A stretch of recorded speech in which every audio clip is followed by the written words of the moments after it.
की ब्राह्मणवादियों की पार्टियां हैं, ये जो इनकी पार्टियां, ये वेपन है इस देश में सत्ता स्थापित करने के लिए। और जो हमारा वोट है वो एक तरह से गोलियां हैं।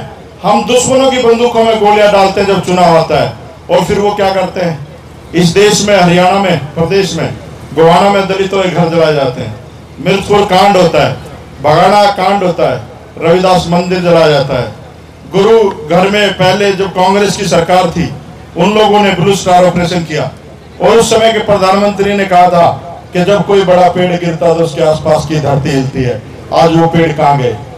साहब काशीराम कहते थे जब इस बहुजन को समझ आएगी, अकल आएगी, उस दिन कांग्रेस का नाम लेवा कोई नहीं रहेगा। और एक समय आएगा भाजपा के कुत्ते के गले में पट्टा डाल देना, वो जीत के सांसद बन जाएगा। जैसे उदित राज जैसे लोग, हंसराज हंस जैसे लोग, बहुत सारे लोग, ये लोग पता क्या कर रहे हैं राजनीति में, ये लोग वो सनी देओल का डायलॉग नहीं, काते आए कुत्ते, ये खाते आए कुत्ते हैं भाई।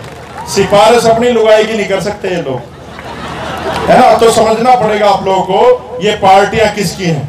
मुझे हिदायत दी गई थी यहाँ पर कि भाई राजनीति की बातें ना करें आप लोग। आप चाहते हो मैं राजनीति की बात करूं? समझाना पड़ेगा समाज को समझाना पड़ेगा। अगर आज साहब काशीराम होते ना, वो ये कहते कि लड़ने की जरूरत नहीं है आपको, धरने देने की जरूरत नहीं है, जेलों में जाने की जरूरत नहीं है, अपना राज ले आओ, इनके लाल किले में रविदास महाराज को बैठा देंगे, इनके संसद में गुरु वाल्मीकि भगवान को बैठा देंगे। असली रोड़ा राज का भाई। जिस दिन हमारे समझ में ये बात आ गई, मैं माफी चाहूंगा आप लोगों को। माननीय साहब काशीराम बैठे कहते थे कि मैं बेशरम समाज में पैदा हो गया। उसी बात को आगे बढ़ाते हुए मैं भी कहता हूं, मैं इस समाज में शर्म पैदा करने के लिए आया हूं, जो माननीय साहब काशीराम कहते थे। वो कहते थे कि मैं नालायक समाज में पैदा हुआ।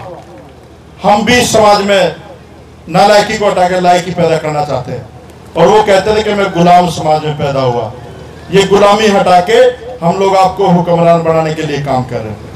तो माननीय साहब काशीराम का अगर नारा संपन्न करना है आप लोगों ने, तो उस नारे को मजबूत करना पड़ेगा कि वोट हमारा, राज तुम्हारा नहीं चलेगा साहब, है ना। बालक हमारे, राज रणवा गया, है ना। परिवार हमारे बड़े बड़े 8 बाण भाई तो हमें भाई, हम सारे बड़े बड़े परिवारों के लोग हैं।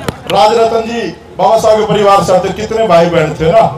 तो हमारा इस देश पे प्रभुत्व था, और कैसे सत्ता हमारे हाथ से इन मनवादियों के हाथ में चली गई, और कैसे कैसे ये चली गई।